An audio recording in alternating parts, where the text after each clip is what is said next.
Si vous êtes à la recherche d'idées d'investissement et de trading sur les crypto-monnaies et aussi en action, regardez nos portefeuilles dans la description de la vidéo. On tient des portefeuilles crypto et actions qu'on met à jour. Vous recevez des notifications en temps réel pour voir dans quelles actions et dans quelles crypto-monnaies on investit moi-même et Pierre.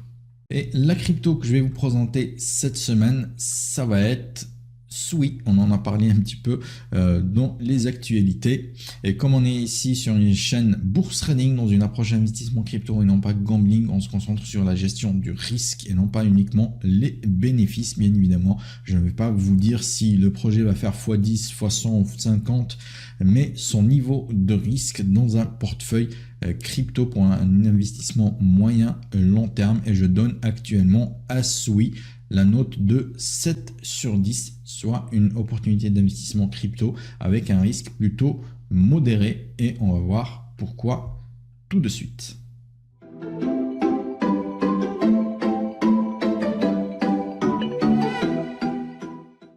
Actuellement, tout le monde se demande quel projet ou protocole crypto serait le premier à atteindre une véritable adoption de masse, c'est-à-dire par des personnes qui ne sont même pas intéressées par les crypto-monnaies. Sui semble être particulièrement bien positionné pour décrocher ce titre, et ce parce qu'il ne s'est pas contenté de l'optimisation du logiciel. C'est l'un des rares projets crypto qui cherche à optimiser le matériel également. Aujourd'hui, je vais donc vous donner un aperçu de Sui et vous présenter quelques-unes de ses mises à jour les plus importantes, l'action des prix, et vous partager également mon avis. Sui a été fondé principalement par 5 individus qui ont tous travaillé chez Facebook précédemment, et en particulier sur le projet de crypto-monnaie de Facebook Libra qui est devenu Diem. Ils ont fondé Sui à la fin de l'année 2021, quelques mois avant la fermeture officielle de Diem. Sui a été construit par une entreprise américaine nommée Mysten Labs et son développement est coordonné par la fondation Sui Foundation, une organisation à but non lucratif basée aux îles Caïmans. Sui a levé près de 400 millions de dollars via diverses opérations de levée de fonds en 2021, 2022 et 2023. Et on avait FTX, la plateforme FTX, qui était l'un des plus gros investisseurs. Mais Sui a ensuite racheté les tokens détenus par FTX après sa faillite pour 100 millions de dollars. Donc au total, la levée de fonds était plutôt de 300 millions de dollars après la faillite de FTX. Le réseau principal de Sui a été mis en service en mai 2023, donc c'est une crypto-monnaie qui a tout juste un an et utilise une blockchain à preuve d'enjeu délégué capable de traiter jusqu'à 297 000 transactions par seconde, mais il est important de noter que ce chiffre est basé sur un test effectué avant le lancement de Sui en avril 2023. On ne sait pas exactement à quoi correspond la vitesse de traitement actuelle de Sui, mais si on croit un rapport récent de CoinGecko qui a révélé que Sui avait traité une moyenne de 854 transactions par seconde, soit juste derrière Solana avec plus de 1000 transactions par seconde. La différence étant bien sûr que Sui n'a pas connu de panne ou de congestion, contrairement à Solana. Quoi qu'il en soit, la vitesse s'accompagne de compromis et dans le cas de Sui, il s'agit de la décentralisation. La blockchain Sui n'a que 106 validateurs selon Swiscan. Cela pourrait avoir quelque chose à voir avec le fait que pour devenir validateur sur Sui, cela nécessite un minimum de 30 millions de tokens Sui, soit plus de 30 millions de dollars au moment de l'enregistrement. Je ne les ai pas non plus. Heureusement, la délégation est possible sans mise en stacking minimal et les récompenses de stacking sont actuellement de l'ordre de 3,3% par an pour les validateurs et les délégateurs également. Sui peut également faire l'objet de stacking liquide, liquid staking, Et ce, grâce à son architecture novatrice, contrairement aux autres couches compatibles avec les contrats intelligents. La technologie de Sui est axée sur les objets et non sur les comptes. Sui utilise également un langage de programmation plus récent appelé Move, qui a été créé en interne par les équipes de Sui. Et ces deux caractéristiques rendent la blockchain Sui très évolutive et très flexible. En plus du stacking, le Sui est utilisé pour payer les frais et la gouvernance, notamment pour les frais de calcul et de stockage. Et les frais payés pour le stockage peuvent être récupérés en détruisant les données stockées, comme un NFT par exemple. Et les frais de stockage utilisent également un nouveau mécanisme assez complexe qui n'entre pas dans le cadre de cette vidéo. Pour rappel, je suis analyste financier, je vous présente le marché des crypto-monnaies d'un œil d'un investisseur et non pas d'un développeur. On ne parle pas beaucoup de technique, mais on s'intéresse beaucoup plus aux investissements, aux opportunités d'investissement sur le marché des crypto-monnaies. Et justement, depuis sa création, Sui a connu une adoption considérable avec près de 15 millions de portefeuilles créés, 900 000 utilisateurs actifs quotidiens et plus de 700 milliards de dollars bloqués dans ces protocoles DeFi. La mise en garde concerne toutefois le fait que toutes ces mesures d'adoption semblent avoir atteint leur apogée, attention donc, et semblent être en train de s'inverser. Nous y reviendrons un peu plus tard.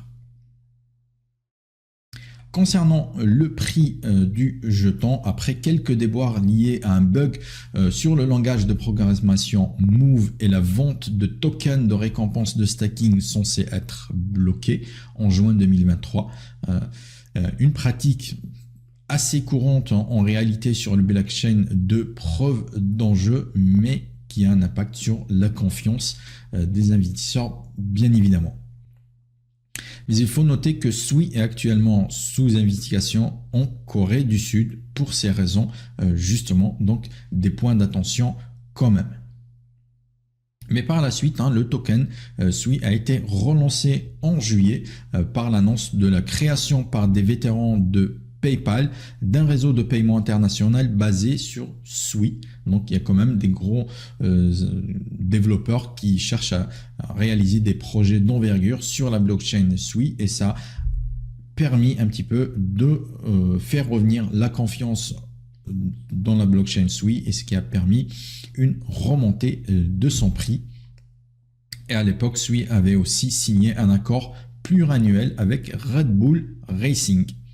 Ensuite, Sui a annoncé en août de l'année dernière, de 2023, que Coming Chat, un projet sur Sui, un projet de média social décentralisé, avait ajouté le cryptage de Signal. Signal, si vous ne connaissez pas, c'est une messagerie qui est connue comme l'application de messagerie la plus sécurisée, encore plus que WhatsApp. Et ce qui pourrait donc renforcer son utilisation et donc soutenir le Sui. Ensuite, on a le ZK Login qui a été annoncé en septembre. Il permet de se connecter à des dApps en utilisant votre compte Google, Twitch ou Facebook sans révéler votre clé privée. Donc, ça facilite l'accès aux applications décentralisées sur la blockchain Sui. Là aussi, pour attirer plus d'utilisateurs et d'investisseurs, bien évidemment. Et cette étape est importante car elle facilite grandement, en effet, l'enregistrement des utilisateurs sur des dApps Sui, encore une fois, pouvant soutenir le token. Le FOMO s'est ensuite poursuivi en 2024 avec un partenariat entre Sui et Stork pour créer un oracle. Et là, clairement, cela est une réponse directe à l'oracle de Solana avec Pyth. Et ceci souligne le fait que Sui se positionne pour être un tueur de Solana, Solana Killer, car autrement, elle n'irait pas jusqu'à établir sa propre infrastructure Oracle. Par ailleurs, Sui est également devenu l'une des 10 plus grandes blockchains par valeur totale bloquée à la fin du mois de janvier 2024. Et fait intéressant, les données cross-blockchain de Bridge comme Wormhole suggèrent que beaucoup d'argent a circulé de l'Ethereum vers le Sui, donc la blockchain Sui qui a attiré des investisseurs qui étaient précédemment sur l'Ethereum. En mars, Ondo Finance a lancé son stablecoin à rendement USDY sur Sui. Et Solend, le plus important protocole de prêt sur Solana, a également été lancé sur Sui, accentuant la concurrence entre Sui et Solana. Cette concurrence a été renforcée avec le lancement par Mysten Labs, la société derrière Sui, d'un nouveau protocole appelé Pilotfish qui permettra à Sui d'évoluer en fonction du nombre d'utilisateurs. Ainsi, plus vous agitez des ordinateurs, plus Sui deviendra rapide. Et c'est quelque chose que Solana a également l'intention de faire. En outre, la division cloud du géant chinois de la technologie Tencent a lancé un service RPC pour la blockchain Sui. Pour référence, les RPC sont nécessaires pour interagir avec les nœuds de la blockchain. Fait intéressant aussi, Sui semble aussi entretenir des relations de plus en plus étroites avec des entités en Asie et en particulier avec celles qui sont proches de la Chine. Une filiale de ByteDance, la société mère de TikTok, a conclu un partenariat avec Sui pour les jeux et les médias sociaux décentralisés. Le stablecoin FDUSD de Binance a également été lancé sur Sui, ce qui en fait seulement la troisième blockchain à héberger le stablecoin basé à Hong Kong, en plus d'Ethereum et BNB. Plus important encore, Sui a annoncé le lancement d'un appareil de jeu portable, une console portable, qui devrait être lancée en 2025. L'importance de cette annonce ne peut être sous-estimée. Outre le fait qu'il s'agit d'une réponse de facto au téléphone Saga de Solana, cela suggère également que la bataille pour l'adoption des crypto-monnaies pourrait bien se faire aussi via le matériel et non uniquement sur le logiciel. Toutes ces mises à jour, ces développements et ces partenariats ont eu des effets sur le cours de Sui, qui s'est effondré tout au long de l'année dernière à cause de toutes les tromperies, notamment sur la vente de jetons qui étaient censés être bloqués, avant de remonter de nouveau vers de nouveaux sommets cette année grâce au FOMO. Il s'est depuis un petit peu refroidi car l'intérêt pour les altcoins globalement sur le marché crypto semble avoir diminué. On va maintenant passer au tokenomics de Sui. Je vous ai un petit peu présenté le projet Sui et ses dernières mises à jour récentes, et on va maintenant regarder un petit peu ces tokenomics. Le Sui a une offre maximale de 10 milliards de jetons qui est distribuée comme vous pouvez le voir, 20% aux premiers contributeurs, 14% aux investisseurs, 10% à Mysten Labs, 6% à la communauté et 50% à la réserve qui inclut les récompenses de stacking. Notez quand même que certaines sources suggèrent des répartitions légèrement différentes. On va aussi parler du vesting, bien évidemment, comme vous pouvez le voir, il y a 20% des jetons qui sont dédiés aux premiers contributeurs. Entendez ici des ICO ou pré-vente, tout simplement, avec des investisseurs qui ont pu acheter le token avant son lancement à des prix préférentiels. On va en parler. Et comme vous pouvez le voir, le calendrier de distribution de Sui est très agressif avec un cliff assez important. Vous le voyez qui s'est produit au début du mois de mai 2024, donc récemment. Et il vaut la peine de souligner que les tokens Sui alloués aux investisseurs finiront d'être distribués au milieu de l'année 2026. Donc il y en a pas mal qui vont encore continuer à arriver sur le marché. Et on ne sait pas exactement quand les autres calendriers de vesting se termineront, mais ils vont tous au-delà de 2030.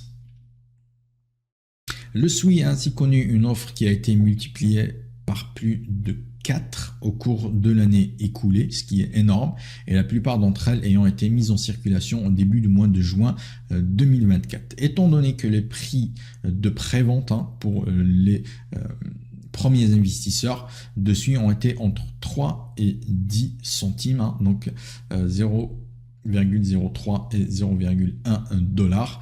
et que le prix actuel maintenant du SWI est autour des 1 $, cela signifie que les investisseurs de la première heure qui vont recevoir, qui continuent de recevoir leur token ont un gain entre 30 et 10 fois. Donc c'est déjà, en recevant leurs jetons, sont déjà gagnants de x10, x30 pour certains.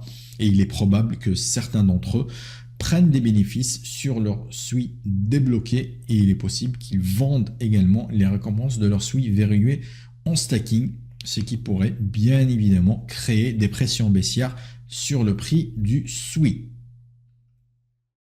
L'offre de jetons en hausse n'aurait pas de réel impact baissier si la demande l'emporte sur l'offre. C'est toujours un équilibre entre l'offre et la demande.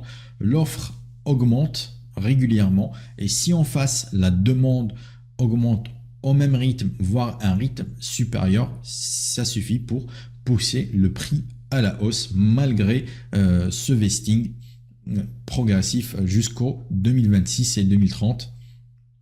Mais comme je l'ai suggéré aussi un peu plus tôt, on a sur le côté de la demande de l'équation qui ne semble pas être aussi fort et semble également s'affaiblir. Et on a vu l'offre, on va maintenant parler de la demande. Pour commencer, nous avons la valeur totale bloquée dans les protocoles SWI semble avoir atteint son pic, ici selon Defilama, ce qui peut être partiellement expliqué par la baisse du prix de SWI.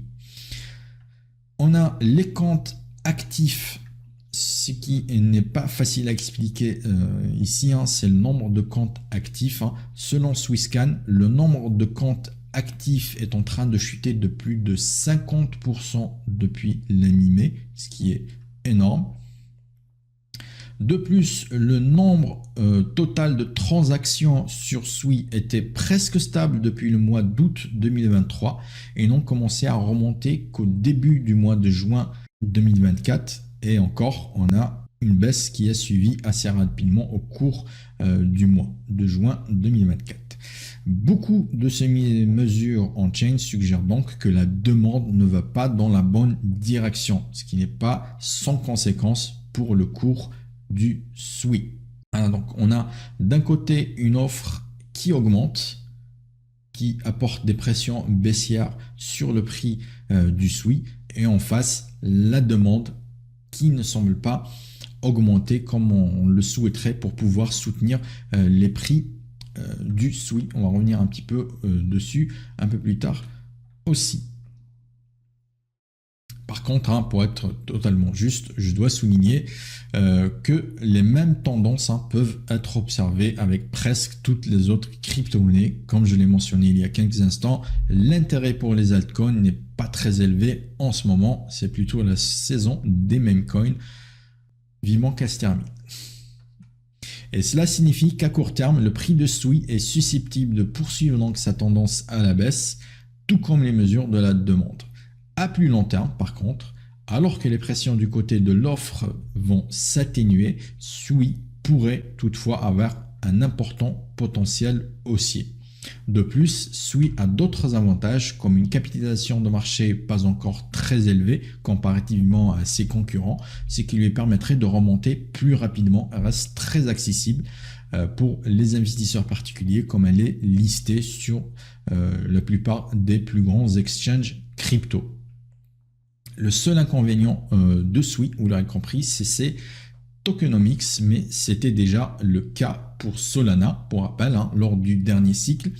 Et Solana a connu un énorme vesting qui aurait dû faire chuter son prix à court terme, mais il n'a eu pratiquement aucun effet à long terme. Au cours du marché haussier, le prix du Solana est passé de 5 $ à 250 $, soit multiplié par 5, essentiellement parce que la narrative de Solana était qu'il s'agissait d'un tueur d'Ethereum et maintenant SWI se présente à son tour comme un tueur de Solana. SWI et d'autres Solana killers comme Aptos pourraient surprendre à la hausse de la même manière que Solana l'a fait au cours du dernier bull run. Voilà donc pour la présentation un petit peu complète de SWI. On va maintenant jeter un petit coup d'œil sur son graphique à court et moyen terme. ici le jeton SWI sur des données 4 heures. Je vais dézoomer encore un petit peu plus pour voir déjà la tendance globale. Ici, on a vu la baisse et le début du mouvement haussier avec les partenariats qui ont commencé à arriver. On a eu une belle envolée haussière du prix du SWI.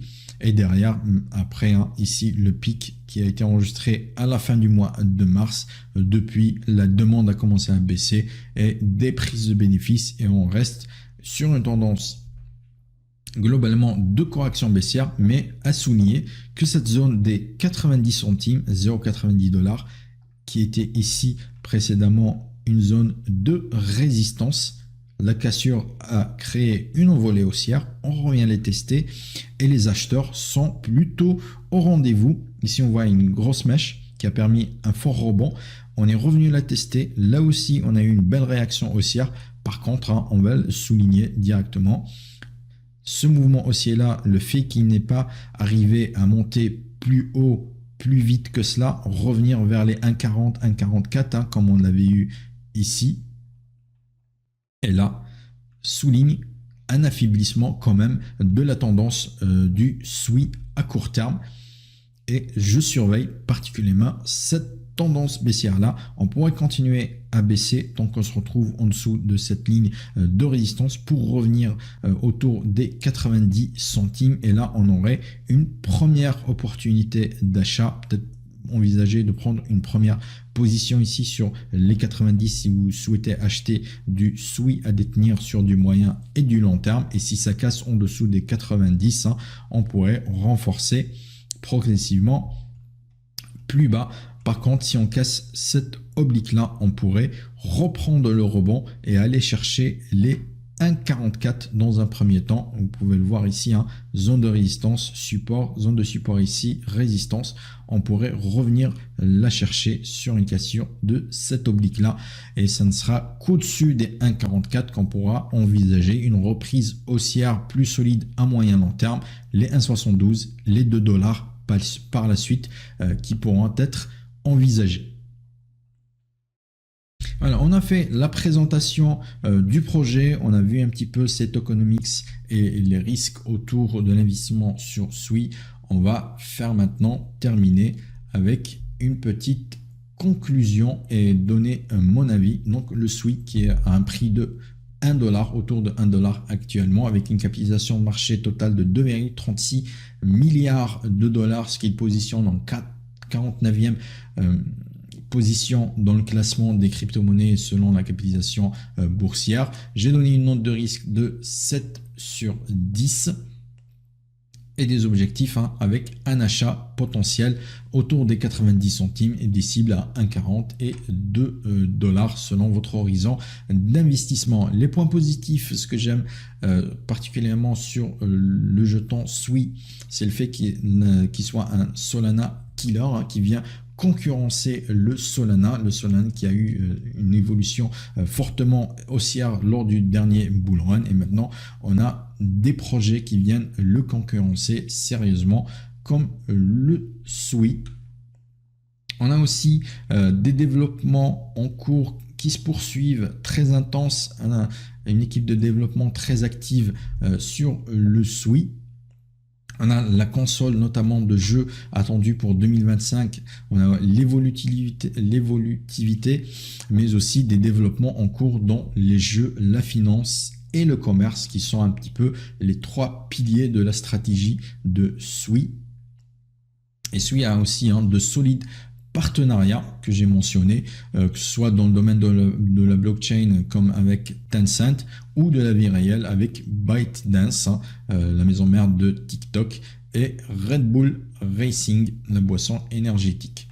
Par contre, dans le côté négatif, on a les tokenomics et l'offre grandissante qui peuvent amener des pressions baissières à court terme et aussi la technologie de SWI qui est encore plutôt récente et qui utilise aussi un nouveau langage qui a montré des fragilités par le passé et toute nouvelle vulnérabilité pourrait donc venir diminuer la confiance des développeurs et faire baisser le prix. Mais par contre, en face, on voit clairement que ça n'a pas empêché Solana de grandir et d'exploser à la hausse, et Solana n'est vraiment pas la blockchain qui a le moins de soucis. Elle a régulièrement de problèmes de congestion et des coupures, mais ça n'a pas empêché son envolée haussière. Et enfin, Sui doit faire face à une forte concurrence dans la même niche, en particulier de Aptos, mais on peut aussi mentionner CI, mais pour l'heure, Sui a quand même une technologie supérieure. Et j'apprécie particulièrement Sui pour cela. Elle met la barre beaucoup plus haut dans plusieurs domaines, mais attention à ce que la barre ne devienne pas trop élevée pour Sui eux-mêmes. À court terme, donc, le prix pourrait encore reculer, mais je suis très positif à plus long terme pour la crypto Sui. Allez, pour connaître les crypto-monnaies que j'apprécie et surtout les crypto-monnaies que j'achète réellement, que je détiens dans mon portefeuille crypto, n'hésitez pas à jeter un coup d'œil dans la description. Vous trouverez un lien pour consulter mon portefeuille en temps réel et recevoir des alertes à chaque fois que je modifie une position, que j'achète une nouvelle crypto-monnaie, que je vends. Voilà, tous les changements sur mon portefeuille crypto, vous pourrez les suivre en temps réel, et il y a exactement la même offre pour les actions si vous êtes aussi un investisseur dans les actions.